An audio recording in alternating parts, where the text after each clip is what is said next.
Allow me to tell you a story. It's 2022.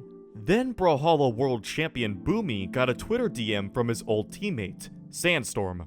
Hey Boomster, this is Sandstorm. I have lost my wallet again. Can you give me $500 so I can go to BCX?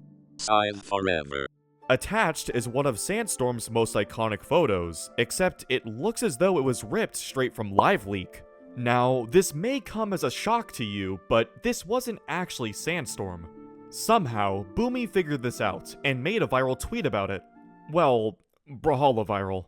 Later on, the real Sandstorm would get to meet this imposter, and they had a nice discussion over who would get to keep the name.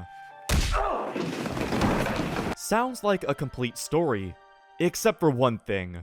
What exactly did the imposter mean by Scythe forever? Was it merely an attempt to sound like Sandstorm, or is there a deeper meaning at hand? Wanna hear my theory? It's simple, really. Brawlhalla is being controlled and operated by the Church of Scythe behind the scenes, and they created this phrase as a propaganda tool for keeping Scythe in power forever.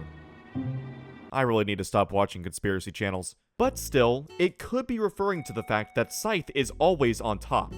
Let me explain. It's no secret that Scythe is Brawlhalla's most iconic weapon, and by extension, its most popular. There's a reason why out of all of my videos, my Scythe guide is the second most viewed. And no, it's not because I was some Scythe savant, I was barely even Diamond at the time. Let's see what I was cooking up. Now, the time period in which the Scythe was invented is not exactly clear, but we know exactly who made it. The Grim Reaper. Yo, what the heck? If you've been around Brawlhalla for any length of time, I'm sure you've noticed the overabundance of Scythe. What may surprise you is that it wasn't always this way. When Scythe was released back in 2017, it was unlike anything that the game had seen before. Just to put it in perspective, this was still half a year before the dash mechanic was introduced. For all intents and purposes, it was an entirely different game. How did modern Brawlhalla gameplay get in here? Suddenly, there was a weapon with a feature called Active Input, where the user could choose which direction to take their opponent mid-attack. It relied solely on strings and reads, as it was given no practical true combos at the time. However, when presented with such a unique weapon, most of the pro players stuck to their previous picks. There were early adopters such as Dobrin and Atrophius, but none of the tournament winners of the time were taking up the Scythe torch. Things began to change once Dash was added. A game that was once long and full of meticulous patience started to quicken in pace, which suited Scythe's design. Still, even with more people picking it up, the major tournaments were still being claimed by non-Scythe players. But, as I'm sure we all know, it didn't stay that way for long. Will do Sandstorm just did it! Sandstorm! Oh! It's here that the Scythe boom began. From the start of 2019 and onwards, Scythe would become indisputably the most played weapon, barring extreme circumstances such as new weapon additions. Even today, you can see that Scythe remains the most played weapon statistically. There are lots of reasons why so many people choose to play Scythe. For example, many people look to replicate the cool clips that they see their favorite players hit. Others really enjoy the Scythe legends, as they tend to have some of the more unique designs. But today, I want to focus on one of the more obvious aspects of why people play Scythe. The weapon is just crazy good. And yes, that whole thing was an intro. You're welcome. It's one thing to have a fun weapon, but when combined with one of the strongest movesets in the game, you've got a recipe for an overplayed weapon. So, what is it that makes the Scythe so strong? As mentioned earlier, 4 of Scythe's attacks have active input: sidelight, downlight, neutral air, and down air. The purpose of this is for repositioning your opponent at your discretion, allowing for greater string potential.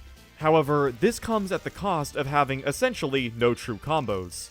I say essentially because there are some very situational combos that some doofus will yell at me for not mentioning.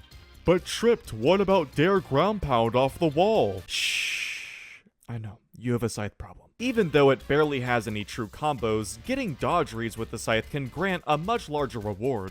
For example, many people know the devastation of the Nair Sair ladder that Scythe players love to do when catching air dodges. It's honestly downright evil. How do you people sleep at night? With a nightlight? Yeah. me too. But seriously, Scythe's attacks flow very smoothly into one another, which, combined with active input, makes Scythe one of the best weapons to hit strings and 0 to deaths with. But it's not just the design of the weapon that makes it so good. They've also balanced each attack to be very strong on its own. The attacks do a considerate amount of damage individually, which can easily overwhelm opponents after a couple of strings. Scythe attacks are quick and unpunishable, leading to Scythe Dittos basically being giant whiff fests. But it's not just that, as Scythe's attacks have individual strengths too. Neutral Light and Soft Side Light are both great string starters that can be spammed quite easily. Neutral Air is basically, nope, try again. Nope, try again. Nope, try again. Side Air has a hitbox so absurd that it has a part-time gig as a neutral air. Down Air is so spammable that some Scythe players have built their entire game plan around this single attack. Ground Pound requires 0 commitment and can cheekily steal stocks. There's also gravity cancelling, and this is where many good Scythe players have built their skills.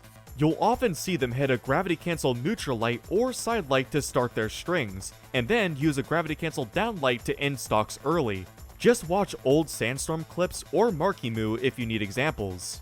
Or, if you have Elite Ball knowledge, Rage. Oh, right, he got roasted off the face of the earth. Sorry, buddy. Hello, Future Tripped here. He came back. Welcome back, buddy. Good to see you again. Now, I can only hope that you took some time to really deeply reflect on the level of Scythe propaganda that you were pushing onto the Brawlhalla masses, and he's already back to it. What a guy. After hearing all of that, I can imagine that the alarm bells are being sounded. Scythe is clearly the most broken thing since yo mama's back when you stepped on a crack. But don't worry, because Scythe has one weakness. Seriously? The perceived weakness of Scythe is its difficulty getting KOs. It doesn't have any kill confirm combos, the closest thing being soft side light into side air off a caught dodge. You've probably heard this before, considering Scythe players love to complain about it. While it is true that Scythe's KOing attacks of hard down light, side air, and recovery take a while to consistently KO, let's not forget what Scythe specializes in. Okay, other than making kids with anger issues break their setups, which is offstage gimps. Take away your opponent's options off stage, and suddenly, not having enough KO power is no longer an issue. Of course, I'm acutely aware of the risk involved while doing this, but if played optimally, offstage Scythe is just downright oppressive. But let's say you're too afraid to risk your stock offstage to get a gimp. If that's you, it's time for a new weapon. But if you're dead set on playing Scythe, you can always use signatures to get KOs easier. Obviously, their strength depends on the legend, and also they technically aren't part of Scythe's kit, so I shouldn't even be accounting for them right now. Let's just move on. So, it's obvious that Scythe is pretty strong, between having such a high play rate in both casual and competitive play, and having one of the best movesets by design and balance. It should be clear to anyone that a nerf is in order. And here's where I address the elephant in the room. Not the fact that I haven't uploaded in over 2 months, I'm talking about the other elephant. His name is Steve. This video is titled, Why Scythe Never Gets Nerfed. Well, let's put it to the test. Taking a look at the most recent balance patch, you can see that there were no Scythe nerfs, despite clearly needing some. Yep, point proven, Scythe never gets nerfed, and what are you doing? No, don't look down there. No. Alright, obviously Scythe has been nerfed before. If you're mad at me, go look up the word hyperbole. But here's something interesting. In this patch, Gauntlets overtook Scythe as the most played weapon. This seems to hurt my case even more until you consider that just 2 patches later, Scythe took its spot back. It wasn't even a balance patch either, it was just destiny. You know what they say, all roads lead to Rome. Or, in this case, all balance patches lead to Scythe. I don't know. And that's what I mean when I say Scythe doesn't get nerfed. Yes, it does receive nerfs, but nothing ever comes from them. Scythe always remains as strong and as popular as ever. In fact, the only thing that Scythe nerfs are guaranteed to do is piss off gold players. Let's see how they reacted to Scythe receiving some small nerfs in a previous balance patch. Why on God's green earth is Scythe getting nerfed again? They nerfed Scythe? That's diabolical. Scythe for what, man? Nerfing Scythe and not Lance is a crazy play. Nerfing Scythe when it had no true combos at all is crazy. For what reason is Scythe being nerfed? And it was here that it hit me. The reason why Scythe never gets nerfed. Significantly. You see, before this patch, it had been half a year since Scythe was given a nerf, and it too was insignificant. And the one before, and even the one before that. And by this point, we're already over a year back in balance patches. I don't think it would be a stretch to say that Scythe has never been bad. There were times where it wasn't on top of the game, sure, but it's never been a low tier pick. And even so, those times where it wasn't so great were few and far between. Otherwise, this weapon is always one of the top picks. Keep in mind, there are weapons such as Lance and Cannon that haven't seen much competitive success in 1v1s for years.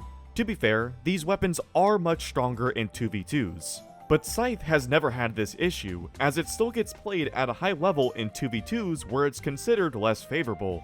And yet, when Scythe receives the tiniest of nerfs, the entire gold community starts plotting a rebellion. Now obviously, these are lower level players whose opinions on balance don't hold much weight, so can't we just disregard them? For tier lists, yes, but not exactly when it comes to the actual balancing. It's true that a gold player isn't gonna know what balance changes are necessary. We know this for a fact because a gold player is currently balancing the game.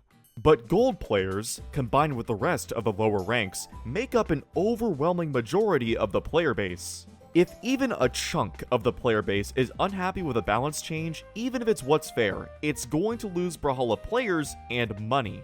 Like, don't tell me that at least one of these people didn't quit the game because of the Scythe nerfs. If Scythe is what's keeping so many players on their game, why wouldn't they keep it at the top of the meta? Besides, it produced crowd favorites such as Sandstorm and Markimu. Everyone loves to watch them. And that's largely because Scythe is one of the most exciting weapons to watch and play. Something I haven't mentioned up until now is that Scythe actually has the lowest win rate out of any weapon. Yes, even lower than current day Chakram. You may be tempted to believe that it's because so many people play it, but other popular weapons don't have nearly as bad of a win rate. Now, before you let any Scythe mains convince you that this proves Scythe is bad, you should consider what many Scythe players are truly after. Not wins, not elo, and especially not women. But clips. Take this unnamed Valhallan Jiro I queued into the other day. Wanna guess how many times he SDs? Not once, not twice, not even thrice because we played 2 games, but 5 times. Okay, 4 if you don't count the rage quit, but now I see why he didn't have his name showing. At least he got a clip though. But to their credit, those moments are exactly what makes Scythe so fun. Sure, you can play it safe with Scythe and slowly get your wins by methodically chipping away at your opponent. There is no shortage of Scythe players like that. But what really draws people into Scythe are those hype-worthy clips. The long sequences of raids to break your opponent's mental, the quick stock stealers to make an astonishing comeback. And even though none of us are Prime Sandstorm, when you hit a Scythe 0 to death, you can believe for just a moment that you are. So that's where I believe we stand. Scythe can't get nerfed too heavily, not only because of the large chunk of the player base that gets crushed by it, but also because of the entertainment value it brings to players and viewers alike. It might make some people unhappy that Scythe is too good, but it doesn't even compare to what would come from Scythe not being good enough, at least from a business perspective. And if that's truly the reason why, then I guess I get it. But no, that's not the real reason, is it? Scythe forever, Scythe forever, Scythe forever, Scythe forever!